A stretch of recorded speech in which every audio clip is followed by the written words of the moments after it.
Всем здравствуйте! Вы на моем рукодельном канале, где всегда можно найти интересные идеи для творчества. С вами Любовь. Позаботиться о хранении вещей в шкафу – это не просто про уборку. Это способ проявить внимание к себе и своему пространству.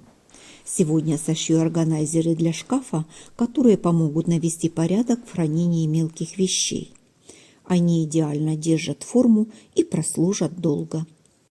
Когда речь идет о прочности и долговечности, это ткань рипстоп. Она легкая и в то же время устойчива к разрывам, износу и влаге. Спокойный оттенок в бежевых тонах подойдет к любому интерьеру. Идеальный каркас обеспечит обычная подложка под ламинат. У меня толщина 5 мм. Это бюджетное и эффектное решение. Кромку срежу. Раскрою начну с основной детали 42 на 122 сантиметра, которая будет формировать все 4 стенки. Разметку делаю с лицевой стороны. Из остатка ткани выкрою перегородку.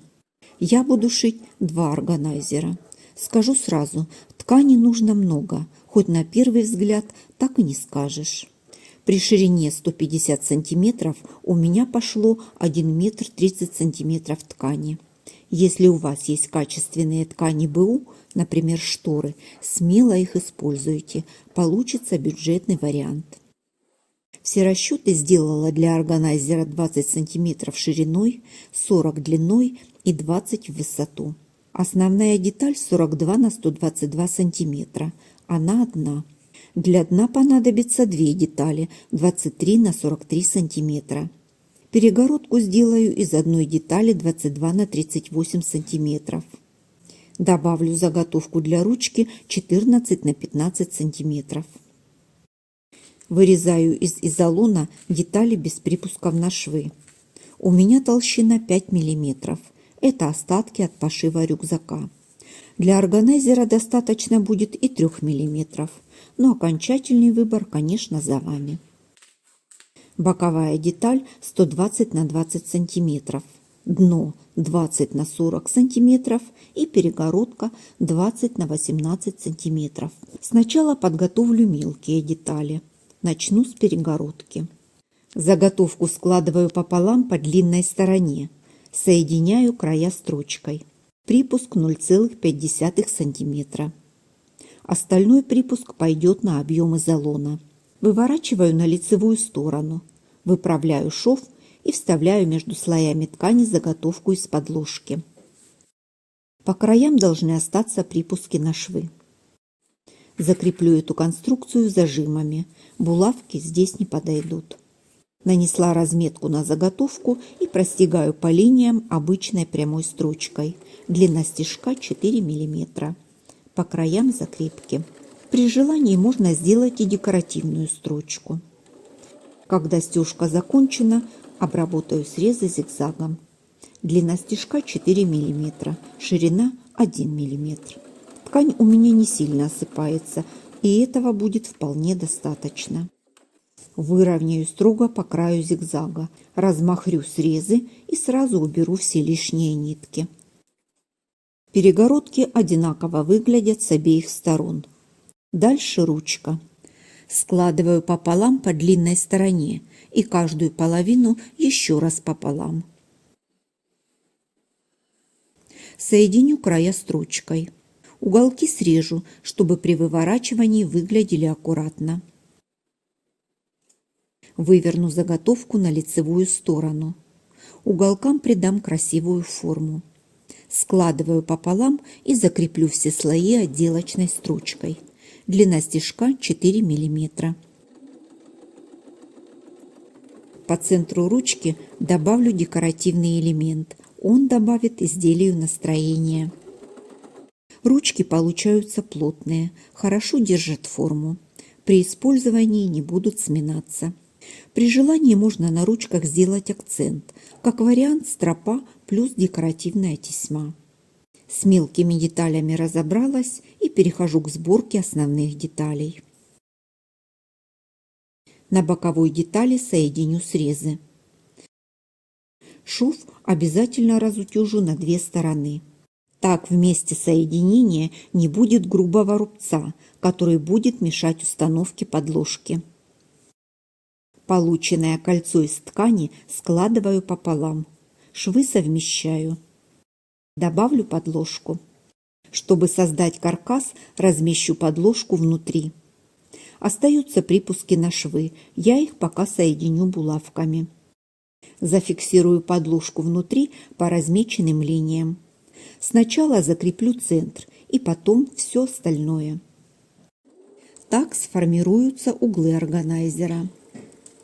Прокладываю обычную прямую строчку, длина стежка 4 мм. Зафиксировать подложку внутри мне поможет строчка, проложенная по нижнему срезу, припуск на ширину лапки.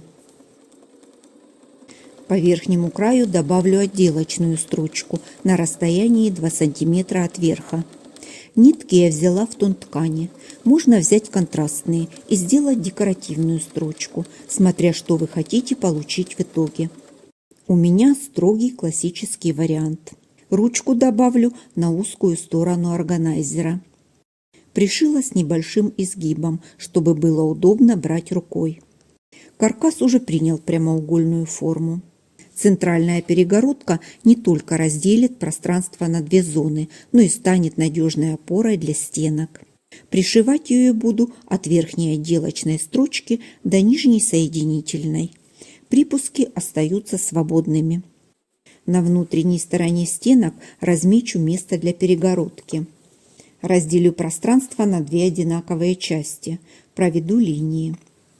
Для удобства приколю перегородку булавками.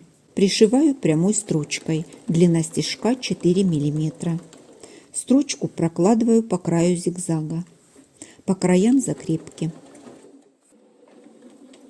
Вторую сторону пришивать не так удобно, но возможно. Даже получилось снять на камеру. Верхняя часть органайзера готова. Дно соберу из 2 деталей. Подложку прикреплю на двухсторонний скотч. Добавила его и с другой стороны. Сверху вторая деталь, и можно соединять все слои вместе. Для удобства сделала разметку. Начинаю, как обычно, от центра и продвигаюсь к краям.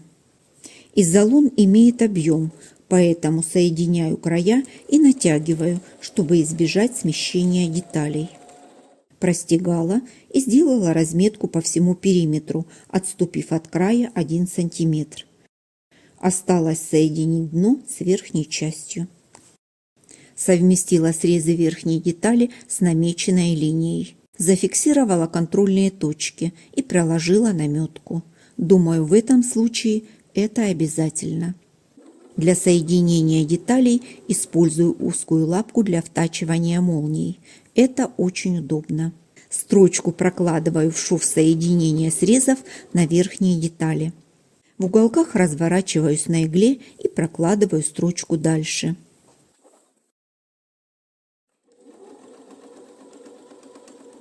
Получается отличный результат без особых усилий. В уголках сделала небольшие надрезы, чтобы ткань ложилась ровно и срезы не топорщились. При сборке получается много припусков. Оставлю 1 на наружной ткани, все остальные срежу. Подогну край и обработаю им срезы. Справедливости ради хочу заметить, что заложенные припуски при раскрое 1,5 см оказались маловаты. Нужно добавлять по 2 см с каждой стороны. У кого нет возможности закрепить окантовку на машине, это можно сделать и вручную. У меня 2 органайзера, и я решила показать оба варианта. Пошив органайзера закончен. Получилась надежная вещь, которая не потеряет форму со временем и будет служить долго. Для того, чтобы создать уют, не нужны огромные бюджеты. Достаточно желания и немного фантазии. Надеюсь, мое видео будет полезно. Спасибо, что шили со мной. Жду ваши комментарии. Я их все вижу, читаю и по возможности отвечаю. А я на этом с вами прощаюсь. До новых рукодельных встреч!